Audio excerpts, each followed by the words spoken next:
Hi everybody, welcome to 9 Patch a Day. I'm Karen Montgomery and this is our weekly video where we discuss all things quilting. A lot of times I ask for your questions and you post questions and I answer them, but this week we don't have time for questions because we're kicking off our summer sew-along. So this is the first in the series that will run all summer long, and this video is totally dedicated to the summer sew-along so that you can get organized and be ready and get a good head start on this project. So let's see. Details that you need to know. The name of the quilt, the pattern that I gave the name of Misty Morning. So it's called Misty Morning is the name of the quilt itself. So I used in the original that you may have seen project, I used a fabric line that's called Spring It On from Dear Stella, which is one of the Timeless Treasures companies. So Spring It On was the name of the fabric line.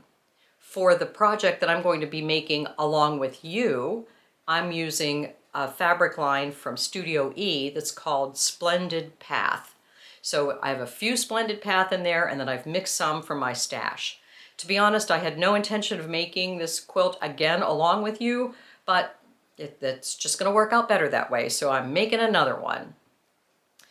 Now, before we get started, there's a few things I want you to know. Number one, the video instructions for this quilt will be part of our Sunday evening videos that I upload at 7 p.m. on Sunday evening. That video stays right here on this Facebook page, so if you don't have time to watch it and you want to watch it later, that's not a problem. You can just go back and access the video from Sunday night. The instructions for the quilt, the paper that you will print out or view, the written instructions, will be uploaded immediately after the video airs. So they'll be uploaded on Sunday evening as well. I know some people are going to say, can I have the instructions earlier because I want to work on it over the weekend? And the answer is no, you can't. Because I want you to see the video. And once you watch this whole video, you'll see that there's some information that I can give you on the video that doesn't really translate into a written pattern. So I can give you some tips and tricks that you want to use in the making of your quilt that if I wrote it all out would just seem confusing. So watch the video and then go back and print the instructions and make your blocks. Now, there's no timeline on this. We're going to be doing one section of the quilt every week from now till the end of August. But the videos and the handouts stay on this page. So if you take a 2-week vacation, don't worry, it'll all be here when you get back, all right? If you can't start it till September, don't worry about it. It'll all be here. You can just go find it in the files. Now, the first thing you need to do is find the files. So if you're new to Facebook or new to this page, you know what the page looks like. This is our Facebook page here. So let me see if I can get the camera to focus on this. So this is my iPhone here, and across the top here of our page, there's these little tabs, and then I have to kind of scroll over to find the files. And if I tap on files, you see these are all the files that will pop up here. Let's see if we can get it to scroll here. So there's almost 3 years worth of files of all of the different things that we've uploaded. You're welcome to look at those, use those, and deal with those however you like. When you're looking for the Summer Sew-Along, you want to look for the files, and I will tag them MM for Misty Morning, which is the name of our quilt. So look for the file, it'll say MM, and this week's will say MM block 1 and 2. Because some weeks we'll be making 2 blocks and some weeks we'll be making 1 block. So for this week, it's 2 blocks. They're both 9 patches. You'll make 18 of one and 1 of the other one. So it's not all that confusing, all right? So you want to find the files so that you can access that. Then you want to watch the video each week, and then you'll be able to download the instructions and work on your quilt as your time allows. Now, each week will not dedicate the instructions. Each week we'll be adding the instructions at the very beginning, and then we'll talk about other things as we go along as well. We still have to do the Civil War, and we still have UFOs, and we still have all kinds of other things that will happen. But that's what you want to do, is find the files, watch at least the beginning of the video each week so that you get some background instruction on it, and then you'll be ready to go, okay? So, a little bit about this quilt and how it came about so that you sort of understand where we're going. I designed the quilt, and I work with a group of stores called the Symposium Shops, and almost every year I give them a block of the month, and this project was designed as a block of the month. But I highly suggested that they do it as a block of the week because it's very easy to do. But in the design process, my thought was they would be the people teaching you, because we have some incredibly talented shop owners who are fabulous quilters and great instructors. But they thought it would be much easier if I did the instruction. Now, if they were doing the instruction, they could teach it any way that they wanted. But since you're learning this quilt from me, you're only going to find out how I do things, all right? So I'm going to give you a lot of detail, and if you're a beginning quilter, hopefully you'll pick up some tips, and if you've been quilting forever, I hope you pick up some tips as well. But we're going to do things my way. Now, that includes using some triangle on a roll paper. We use the triangle on a roll in the Brown Bag Mystery that I designed for the same set of shops, and the people that did that would have lots of leftover triangle on a roll paper. So that's where the idea was to use it for this particular project. If you have another way of making half square triangles that you want to use, go for it. It's absolutely fine. I've tested the pattern using triangles in a roll and the half yard cuts that we have. If you want to use another method, that's fine with me. If you use a specialty ruler, I'm sure you're going to have enough fabric. If you use a method other than cutting from strips, you have the same number of square inches of fabric. I just don't know that you'll be able to work in full strips depending on what you have to cut for that other process. So there's, I like to call it personal responsibility. If you want to change the instructions, it's perfectly fine with me, but it's up to you to change them, okay? So that's the way that's gonna work.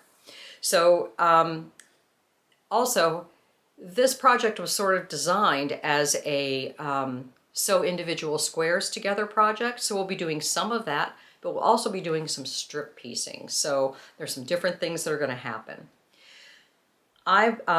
In this video, you'll see me pop in and give you a couple other little helpful tips. So let's get started with the basics of how to arrange your fabrics in your decision making, how they're going to lay out in the quilt, and the basics of just decisions you have to make before you even get started. Okay, so here we go. I'm going to be making a second Misty Morning quilt right along with you. So these are the fabrics that I've chosen to use. Now I've put them in order of the way they're going to appear in the quilt, and I'm going to refer to them as A, B, C, D, E, and F. And you need to organize yours in the same way.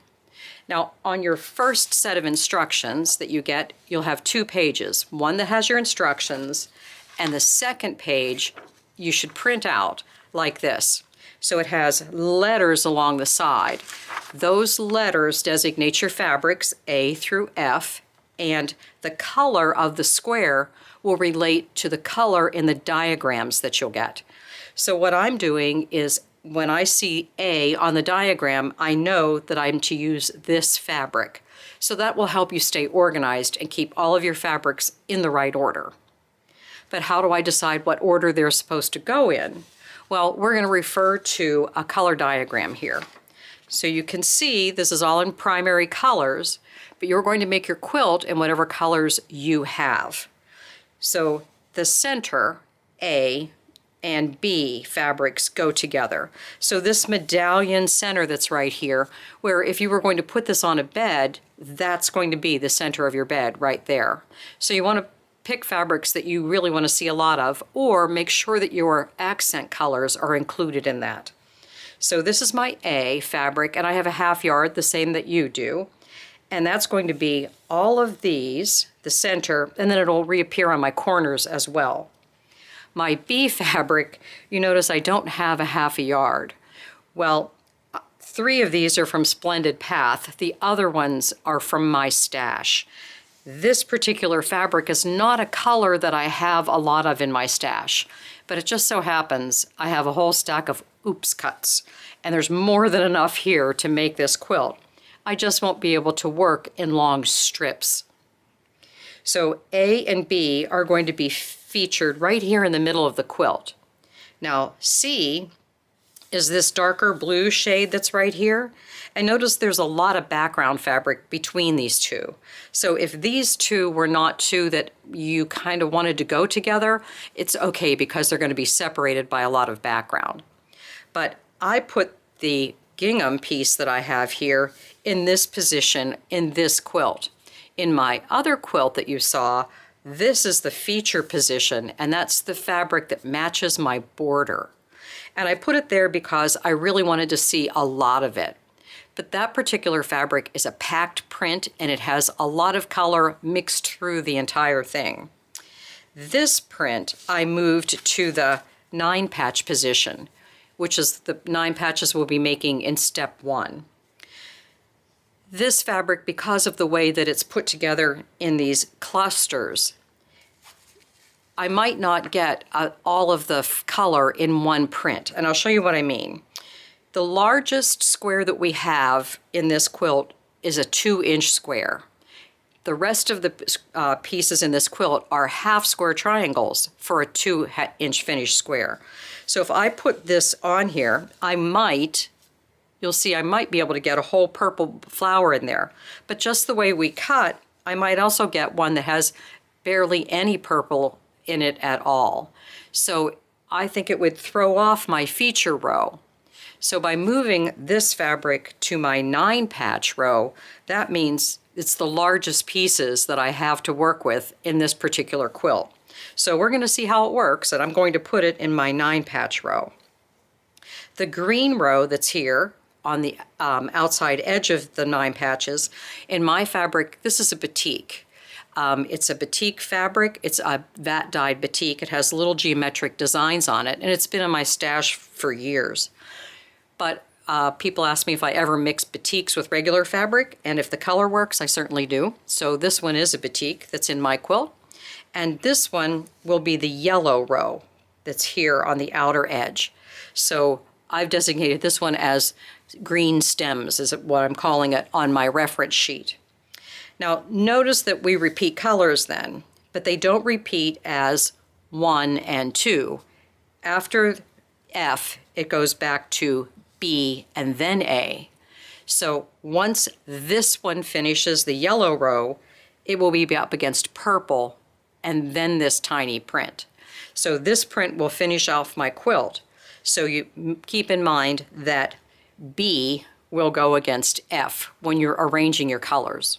Now they can go from light to dark, from large and small, alternate, solid and prints, whatever you have in your particular kit, just put them in an order that you think they're going to work. Just keep in mind, A and B are going to be in the center, and the largest print should probably go in the 9-patch blocks. So that's going to be fabric D. If you purchase the Dear Stella group called Spring It On that I used in my quilt, and you would like to make them your quilt in the exact same order as I had my fabrics, then this is the order that I used. Fabric A is the blue background with the pink trees and little bunnies. Fabric B is the blue and white with the cats. Fabric C is the all-over print that I also used for my border. Fabric D is the plaid. Fabric E is the green background print with the pink trees and the bunnies and the little picnic people. And then the floral print is fabric F. Now, the reason that I made the decisions in this order was because when I started my quilt, I hadn't planned the borders actually, so I had just created this part. This is the row that I call the feature row, and that's the row where I put this fabric on my quilt that uses the Spring It On collection. And one of the reasons I did that was I knew I wanted to use this fabric for the border, and that is the only row and the only fabric in the quilt that doesn't touch the edge of the quilt. All of these will touch and these repeat in the corner. So it's only the darker blue shade in our illustration that does not touch the edge of the quilt. Now, after my quilt was finished, I chose to put an inner border of background and then the border. So it really wouldn't have mattered if I would put it in a different position. But that's how I made that decision at the time I was making the decision. The other consideration I took was that my plaid would look best cut into squares rather than half square triangles, so that it wasn't quite as chopped up. And the only block that is all squares is blocks 1 and 2, the center and here. So I wanted more of that plaid, so I put it in the light blue area here. Now the other thing that you're going to notice right off the bat is that many of these prints are directional, and it doesn't really matter for this quilt. Just make the blocks. When you make your 9 patch blocks, if you're cutting in strips, all of those strips will be facing the same direction. When you put them into the blocks, they might feel like they're sideways, but then you can turn the blocks so that they are all right side up in your quilt. When you're making your half square triangles, if you're using the triangle paper, you will have some that lean to the right and some that go to the left. And that's okay because we're a medallion quilt. So some will go on this and some will go on these sides. So you'll be fine.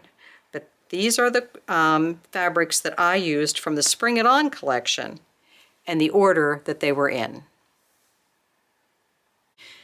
Now I need a background for this project as well. So I'm using, instead of just a solid white, I'm going to use this one. This print is one that we introduced in the Counterpoint collection last year, and it's available in the new Counterpoint collection too that just shipped to stores. So it came in a very, very, very soft sagey green. Well, now it's also available in this shade that's more of a teal green, a very pale teal with some greener pieces in there. And it also comes in a beautiful sky blue. But I'm going to use a print for my background instead of just using a solid. So now that I have my fabric selected, I'm going to go prep them. And when I prep them, that means either you're going to launder them, or you're going to dampen them and iron them dry, or you might decide you're going to add some spray sizing. Personally, I'm going to add some spray sizing to mine. So I'm going to prep these, let them dry, get them ironed, and then we'll be ready to cut out blocks 1 and 2. Are you wondering what I meant by prepping your fabric? Well, on our Facebook page, go back up to the top where it says Featured. And under the Featured section, you'll see Fabric Prep Video. And it's a link to my YouTube page where you can watch the fabric prep video. Now, it's pretty long, but it'll give you all the information and it'll tell you why we do it and how I do it. So do that before you cut anything out. Before we cut anything, let's take a look at the instruction sheet. Now this is the page that you'll find in our Files section under Misty Morning. So it'll say Misty Morning Block 1 and 2. So these are the instructions for those 2 blocks. You can print this page for your instructions or you can work right from your computer. It's entirely up to you. But this is what the page you'll find in our files. So you need to locate the files on your device and then print if needed, okay? So we're going to be making 9 patch blocks. For block 1, it says from fabric A, and you know what fabric is A because you have a chart. So cut 1 strip 2.5 inches by WOF, and then there's a little asterisk next to that. That refers to this right here, which tells you that WOF stands for width of fabric. So that's the entire way across. 2.5 inch strip from selvage to selvage, that would be about 40 inches or more. So you're going to cut that 1 strip. Then from that strip, you will cut 5 squares, 2.5 inches. Only need 5 of those squares for this block. Set the rest of that strip aside. We'll use it later in a different block. Now from the background fabric, you're going to cut 1 strip, 2.5 by the width of fabric, WOF. Then from that strip, cut only 4 squares. So 4 background and 5 of fabric A to make this center block. So you'll be sewing individual squares together to make this. You'll do them individual squares, first in rows, press your seams towards the darker fabric, and then sew your rows together. And then press your seams to one side. Choose the side with the most dark fabric, so that would be your outer edges. As long as you press towards the dark in all of these blocks, you'll have much more luck with your seams nesting when you go to put your blocks together. Now also notice here it says all blocks. That's not just these. Every block in this quilt will measure 6.5 inches, including the seam allowance. That's from raw edge to raw edge. They will measure 6.5 inches. In your quilt, finished, they will be 6 inches. So don't trim anything down. They should measure 6.5 inches. Wait, what happens if your blocks are not 6.5 inches? Well, I know many of you are thinking, well, it's okay because I square them up afterwards. I'll just put my ruler on top of it and trim around the outside edge. Not a good idea for this project. I'm not saying that squaring up is not a good idea for some projects, but for this project, we want to be accurate. So if you're using a scant 1/4 inch seam allowance, that means that you're scooting your needle over a little bit more so that you're compensating for some other issues. And if your block is larger than 6.5 inches and you're trimming it down afterwards, each one of these units has to finish at 2 inches in order to line up with the block next to it, because they're all 2-inch finished units. So they have to be the same. And if you just square up, then this center one will be right, but the outside edges will be incorrect, and things aren't going to fit together the way you want them to. So what we want to use is an accurate 1/4 inch seam allowance. You can call it whatever you would like, but what you should do if you're not comfortable with the way that your blocks turn out is go grab some scrap fabric, cut some strips, and I like to sewing test with 1.5 inch strips. Cut some 1.5 inch strips, cut about 6 of them, sew them together, sew those 6 together, and it should measure 6.5 inches.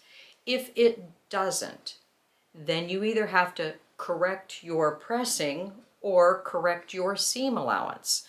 So something is off in there.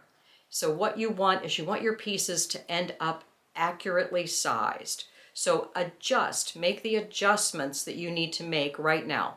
Once you sit down with your sewing machine and you establish where that 1/4 inch should be for accurate piecing, it doesn't change. It's exactly the same for every project you're going to do from now on. You will save yourself a lot of time and aggravation just taking the time to figure out what your needle position is, where your seam guide should be, making sure that everything is working out properly, okay? Now there's also some pressing issues that we're going to talk about. Number one, when you sew some strips together, press that seam open first. Before you press it to one side, press it open the entire length, okay? So I work in half strips, and you'll see me take it, and you want to press that seam open the entire way. By pressing it open, you are guaranteeing that there are no little tucks or folds in here that didn't get rolled over properly. When you take your iron and just roll the seam over, there's a good chance that as you're going along, it's not opening up the entire way. So if you press it open on the back side, guaranteed no tucks. Then we press it to one side. I don't leave my seams pressed open for 2 main reasons. One is that you like that little lump that creates in there, that little hump that's in there, that ridge helps you nest your pieces together. So by having that, that's what you would like to have. By pressing them open and then to one side, that little ridge that's created is taking up a few threads in your seam allowance instead of on the face of your fabric. So pressing it open is going to give you the full width of your fabric on the front, and you still get that little ridge on the back. The other reason that we want our seams pressed to one side is to help keep the batting inside the quilt. Batting is formulated to stay inside 60 or 68 thread count fabric. So if you're pressing your seams open and you have just 12 or 15 stitches to the inch, batting fibers can migrate through there, and so then you'll get some pilling on the front of your quilt. There's also the issue of if you send your quilts out to be professionally machine quilted, if it's just an all-over design, an edge-to-edge pantograph kind of a thing, you're probably pretty okay. But if you're going to do any kind of a custom quilting, when people do custom quilting, they almost always stitch in the ditch, okay? And if your seams are pressed open, then that heavier needle that's used in the long arm machines can pierce those stitches and then break them. Where if it's pressed to the side, then they're not really stitching in the ditch, they're stitching next to the ditch. It's a very fine line difference, but that's the reasons that we want to press our seams to one side. So when you sew your lengths, sew your 1/4 of an inch, establish what your 1/4 of an inch is on your machine, sew that 1/4 of an inch seam, and when you get to the very end, as you're putting it through your machine, when you get to the opposite end, make sure to hold on to that fabric till it goes completely through and under the needle. Quite often, the very last end of your stitching length has what we call a little bit of flare to it, where you kind of let go, let the machine do its thing, but it drifts in one direction or the other. And so if you look at your seam, make sure that it's a consistent 1/4 of an inch all the way off the edge of the fabric. Those are some tips that will make it much easier for you and will work accurately on this project, and your blocks will be 6.5 inches. Now, for block 2, you're also making a 9-patch block, but in this case, there are 4 dark and 5 background. And so it's a little bit easier to use strip sets. So when you sew your strip sets together, then you'll be cross-cutting them into 2.5 inch segments. Now, these instructions are written as standard instructions, but I know at least a handful of you are going to have a meltdown, because if you look at the instructions, it says 7 strips, 2.5 inches by the width of fabric, and that's fabric D. If you measure your 1/2 yard of fabric, it measures 18 inches. 7 strips, 2.5 inches, measures 17.5 inches. So that's your entire 1/2 yard will be cut into strips for this section. Now, some of you I know are going to say, but mine's wonky. It wasn't cut straight. I trimmed it. It shrunk in the laundry. It really doesn't matter. You can still make all of your blocks. You just won't be making as many strip sets. You need to cut 18 of these segments and 36 of these segments, and you're going to have a whole lot left over.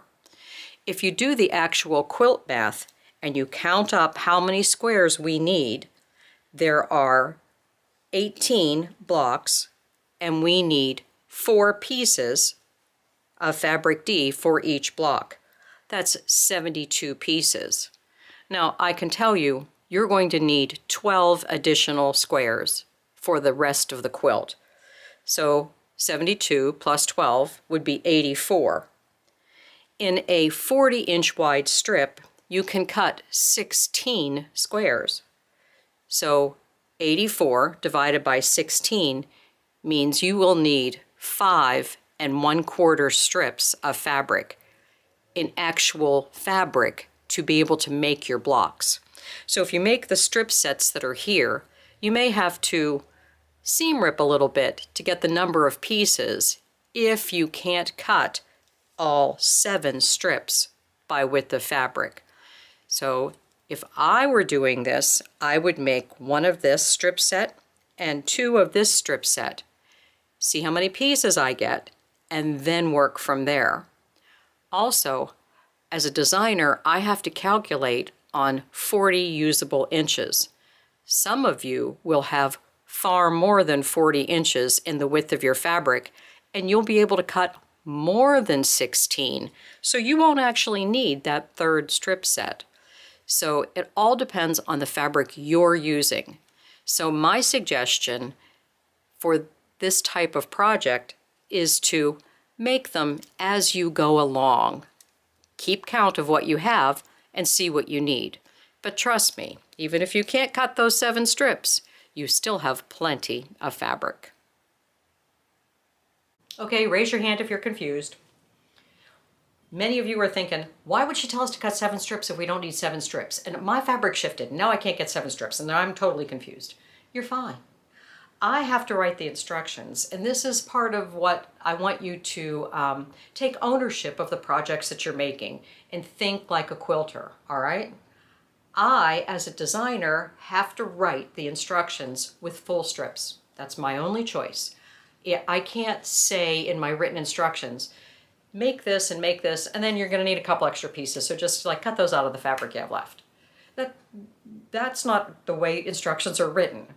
For this particular block and this quilt, if you make full strip sets the whole way across, 40 inches, or 4 half strip sets of background D and background, and then 1 full strip set of the D, background D, when you cross cut them, you'll get 16 pieces from each one. So you have 32 of one and 16 of the other. Those will make 16 blocks. But you need 18 for the quilt. So if you just cut 1 more background strip and 1 more fabric D strip and cut them into segments, the 2.5 inch squares, you will be able to make the additional 2 blocks you need without having to cut all of those extra strips. So that's what I mean by, I can tell you certain things in the video that I can't write on the piece of paper. So if you don't have enough fabric to cut those 7 strips, you're fine. Here, I'll show you how. Let me show you how I work when I want to conserve fabric. So I cut my strips working just a few at a time, and so when I had my full strip set, I went ahead and just cut them on the fold so that I have a half of a strip. So it needs to be a minimum of 20 inches, but as long as it's at least that long, you can work in half strips. Now, that gives you 2 advantages. One is that you have less what we call rainbowing, where your strips will bow if you've sewn them together. You also don't have to be concerned about that fold and whether it's straight or not, because you're going to cut it off. And because we're cross-cutting these into smaller segments, it doesn't really matter. And I'm not going to ask you to cut one of these units across the fold, so you don't ever have to worry about that. Now, it also will help you when you're cutting your D fabric. If when you fold yours in half and things won't line up and they're sort of off kilter and you feel like you're losing too much fabric, simply cut it on the fold and then realign them. So that'll give you room to adjust things. Here's what I mean by fabric shift. You've pre-washed your fabric and you've lined up your selvage edges nice and neat so they're perfectly straight with each other, and you've got that fold nice and crisp, but then when you look at your fabric you have this. So things don't line up. You've got a little bit of shift on the front and a little bit of shift on the back. If you just cut the fold right there and you flip one over on top of the other, usually they're now lined up. And you can trim off the minimal amount of fabric instead of losing a 1/2 inch from this side and a 1/2 inch from this side. You'll only need to really straighten that one edge and then cut your strips. Now, I told you that you can get 16 cuts from one width of fabric, 16 2.5 inch segments. That means you can get 8 from a 1/2 of a strip. So by cutting it on the fold, you'll get 8 pieces out of 20 inches. And that's exact. 8 times 2.5 is 20, all right? So make sure that those half strips measure at least 20 inches, all right? If they don't and they're too small, then plan on cutting a few extra squares from those other strips that you have, all right? But you'll be fine, okay? But work in a half strip. I think you'll find it much easier to deal with. Now, I was actually very careful and cut mine, and I was able to get the 7 strips. But let me show you, you don't really need them. What I've done is I took the strip sets and I made the groups of 3, so 2 of this strip set and 1 of this strip set, and then cut them apart and put them back together to make my 9 patches. By using 2 sets of strip sets, I was able to make 16 blocks. So we need 18, so I only needed 2 more blocks. So I took 1 of fabric D, a half a strip, so 20 inches by 2.5, and 1 of my background strips and sewed them together so that I just had a pair of strips instead of 3. Then I took that strip and cross-cut it into the 6 segments that I'll need for my final 2 blocks. Then I went back and added just the D fabric to 2 of them, and then I have 4 of them that have the background fabric. So when I rearrange these, I'll be able to make the 2 blocks that I need using a half a strip of my D fabric and my background fabric and a few extra squares. So as you can see, all of my blocks are completed, and I have left not 1, but 2 and a partial strip of fabric D. This is far more than I'll need for the 12 squares we'll need for block 5.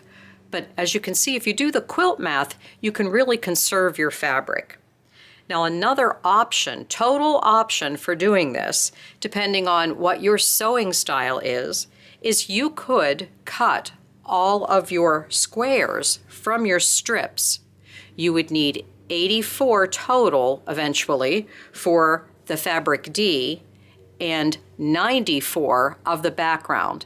And then you can sew those together as sort of a leader and ender, making your 9 patches while you're working on another project.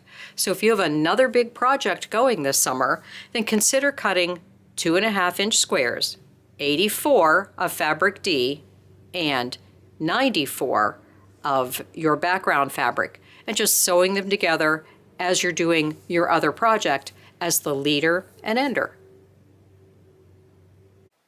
What I mean by your own personal sewing style is you can sew these blocks together any way that works for you. If you want a strip piece, strip piece. If you want to sew individual blocks, that's great too. You'll end up with a 9 patch. No one has ever looked at one of my quilts and said, oh look, she strip pieced those, or oh look, they were individual squares.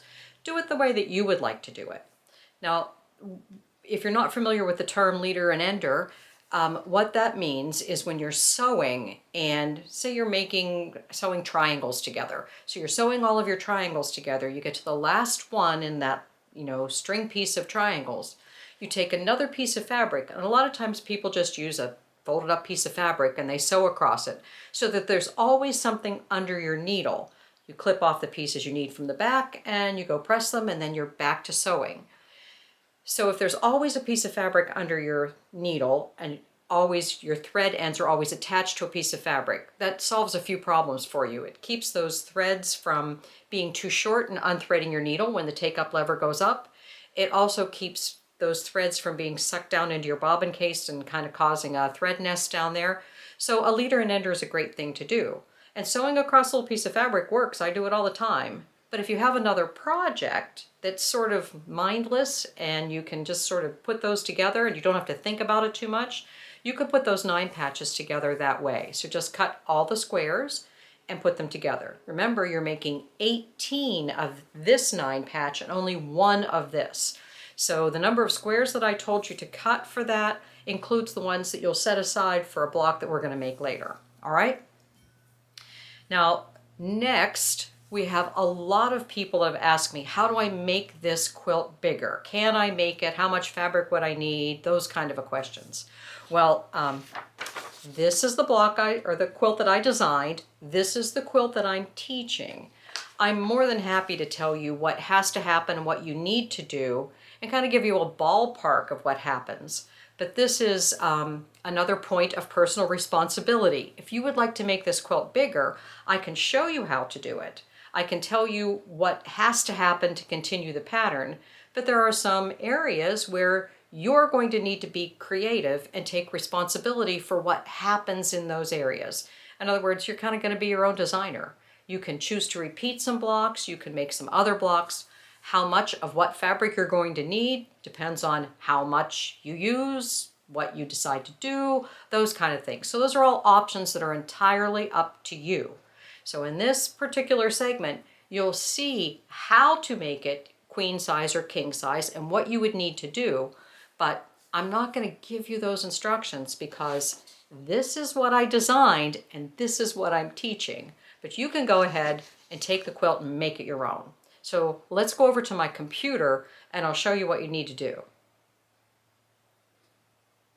Let's spend a minute here on my computer so that I can show you the design and what happens if you would like to make any changes to it. Now, this is the layout for the quilt as I designed it. This is the one that I'm going to be teaching. This is the one that I use to calculate your yardage requirements. It is 54 inches by 66 inches without a border. Every block in the quilt is a 6-inch square block, and they are all squares and half-square triangles. This was designed as a summer sew-along for an easy breezy project. You won't have any trouble getting them done, and that's the way I created it. Now, it is set 9 squares across by 11 squares long, and that means that it is 99 blocks in that quilt. So you'll be making 99 squares, but remember, they're easy blocks and they're just simple pieces to put together, and they're only 6 inches square. Now I know that by showing you this color illustration, someone's going to screenshot this and they'll probably have the entire quilt finished the first week. But the idea is to do it one series of blocks each week through the summer and just make it a fun summer sew-along. Now the size is a generous throw size, although when you add a border, it can easily fit a twin size bed. My finished sample is actually on a twin size bed right now. So I know some of you are going to say, but I need it bigger. I always want to make it larger. So let's take a look at what happens when you make it larger. This illustration shows you that, let me scroll us out just a sec here, so you can see the red line around the outside edge. That red line is the size of a king size quilt. This purple line is the size of a queen size quilt. And those little gray squares in there represent additional quilts, additional blocks for your quilt. So a queen size batting is 96 inches by 108 inches. But those dimensions include a pillow tuck. And I think most people don't make a pillow tuck, so one that would go over the pillows. Instead, it's more of a comforter size. So let's work on something that's more reasonable, and we're going to go with 90 by 90. So if you would buy a queen size comforter from a store, it's going to be right in that ballpark there of 90 inches by 90 inches. That means it would be 15 blocks across and 15 blocks down. So 15 rows of 15 blocks would be 225 6-inch squares. When you subtract what we already have, those 99, that means you will be making an additional 126 blocks. The fabric calculations for this quilt were for 99 blocks and a little extra. So by doubling a kit or buying 2 kits, you'll probably have enough to go queen size. And you might not want to go all 15 by 15 because you're planning on adding a border. So I think you're safe with doubling the fabric requirements to make it larger. Now, if you are a king size person, a king size batting is 120 inches by 120 inches. But as you can see, looking at our quilt, we have to be odd number of rows. 120 by 120 would be 20 blocks by 20 blocks. But we need an odd number because we have a center row in both directions. So we need to be 19 blocks by 19 blocks. That still is going to make your quilt 114 by 114 inches. That's a big quilt.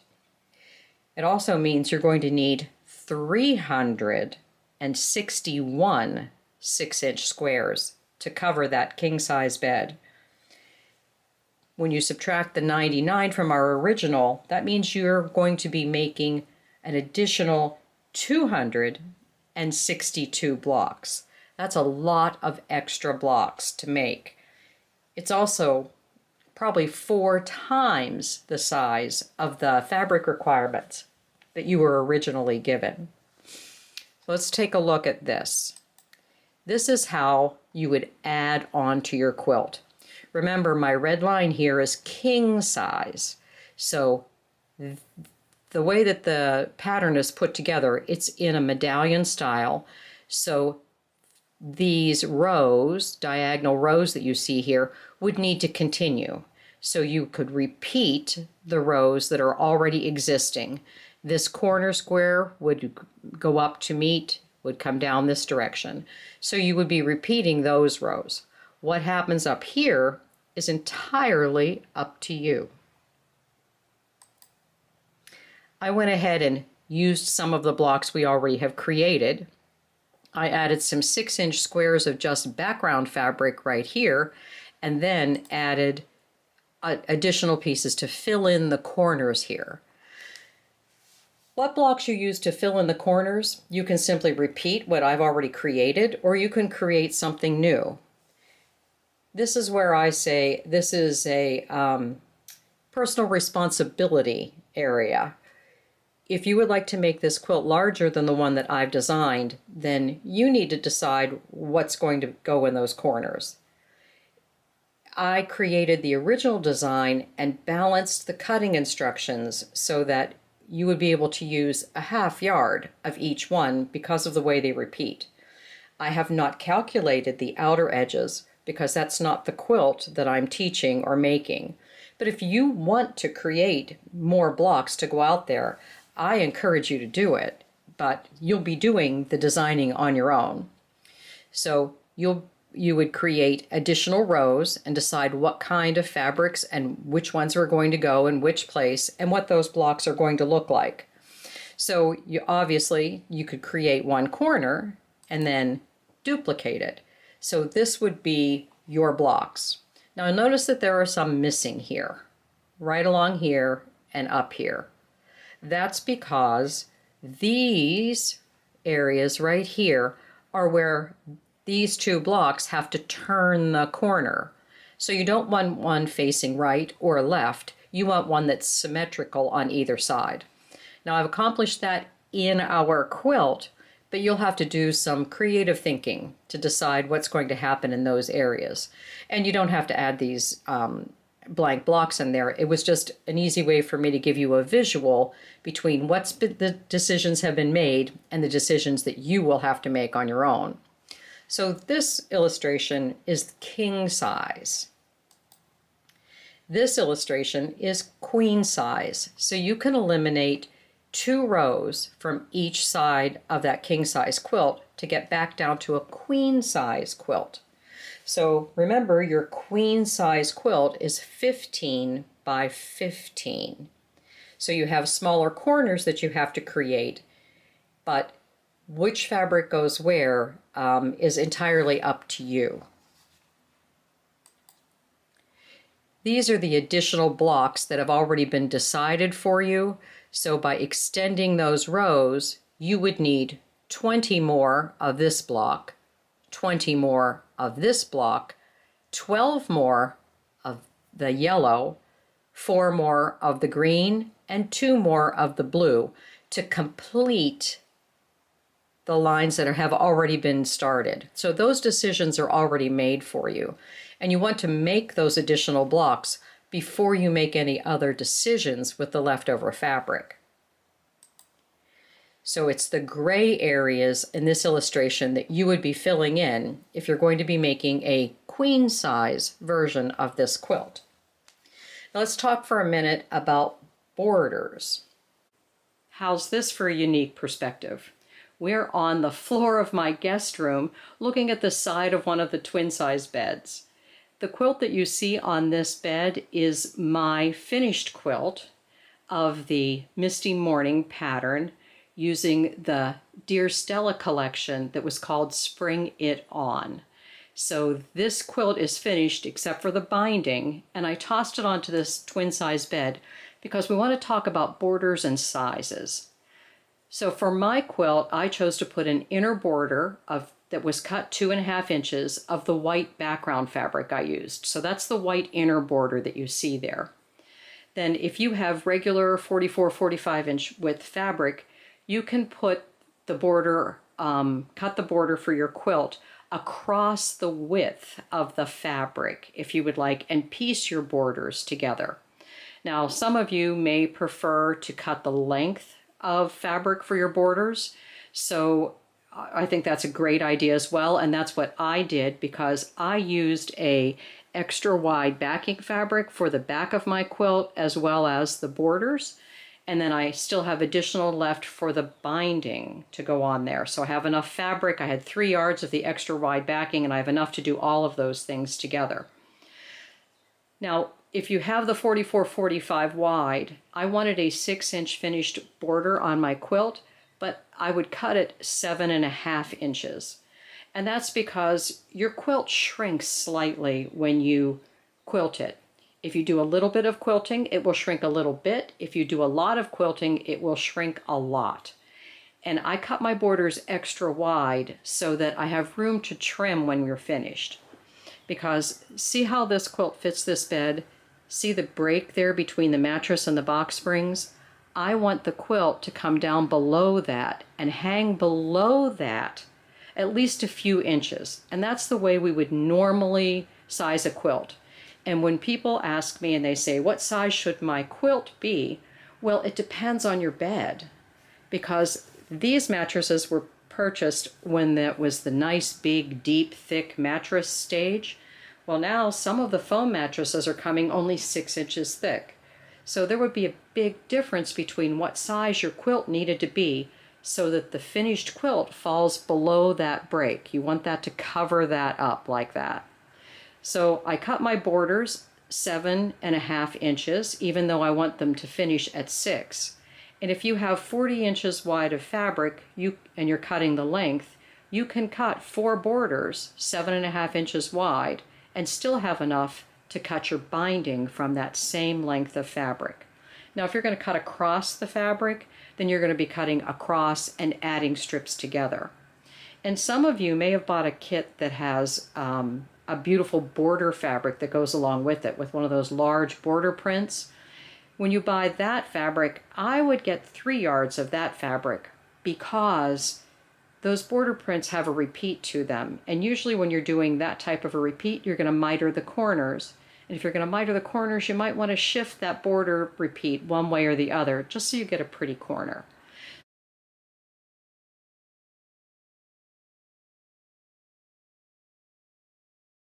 So the amount of fabric you need for your borders depends on how you're going to cut them as much as the length of the fabric that you need. Now, let me show you the summer sew-along from 2022 on the other twin bed, and you can see what the problems are if you don't do things correctly. I told you about the do's. Now I think the best way to explain the don'ts is to give you a visual. This is the quilt that's on the other side. This is the second bed in that same room. And it has the summer sew-along quilt from 2 years ago, from 2022. So this is the Victoria quilt, is what we called it. That's the name of the fabric line. This quilt was not designed to fit a twin-size bed, but it's pretty close in size.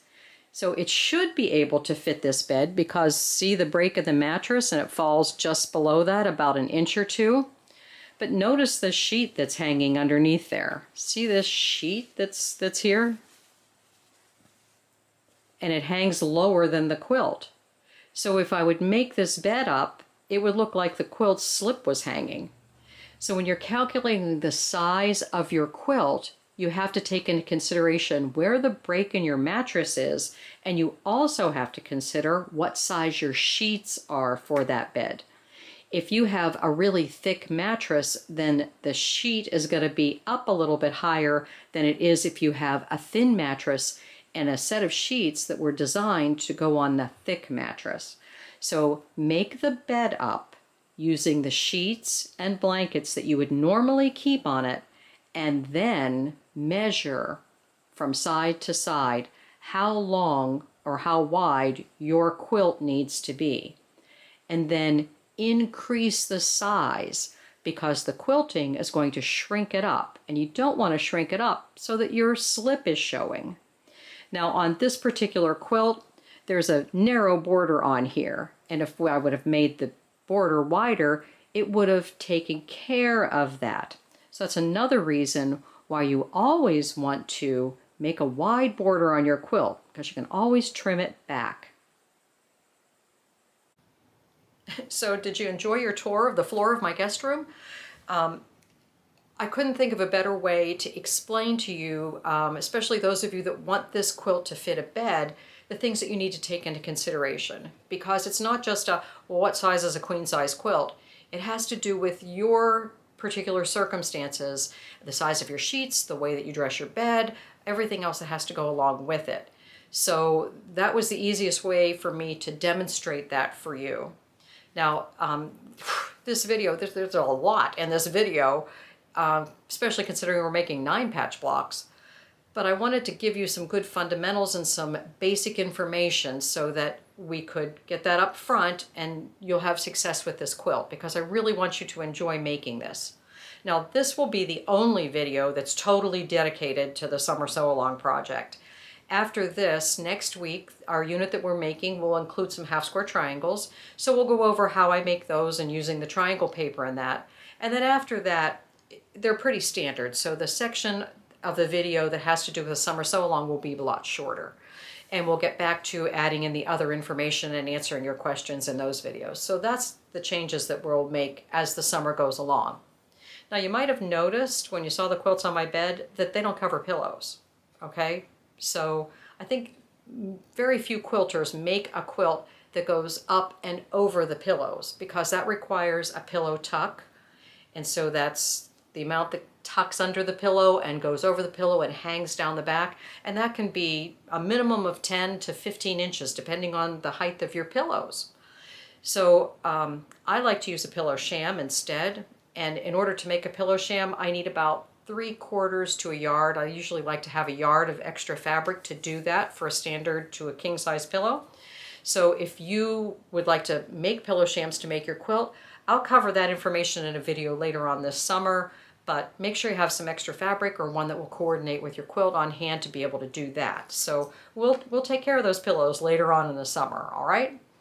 So I hope you picked up a few tips. If you are someone who's not doing the Summer Sew Along and go, whoa, wow, it seemed like it was really complicated. I hope it wasn't complicated. And you can join us again next week when I'll do a little bit and we'll get back to our regular answering the questions. Now, I explained earlier this month that we've got a lot of company, a lot of going on, daughter getting married, doing wedding plans, all kinds of stuff, grandkids coming. So if you have some questions and you post them on this video, I'll see about answering them as fast as I possibly can. But cut me a little slack this month because it's going to take me a little while to get back to those, okay? All right, everybody have a great week, and I'll see you next week.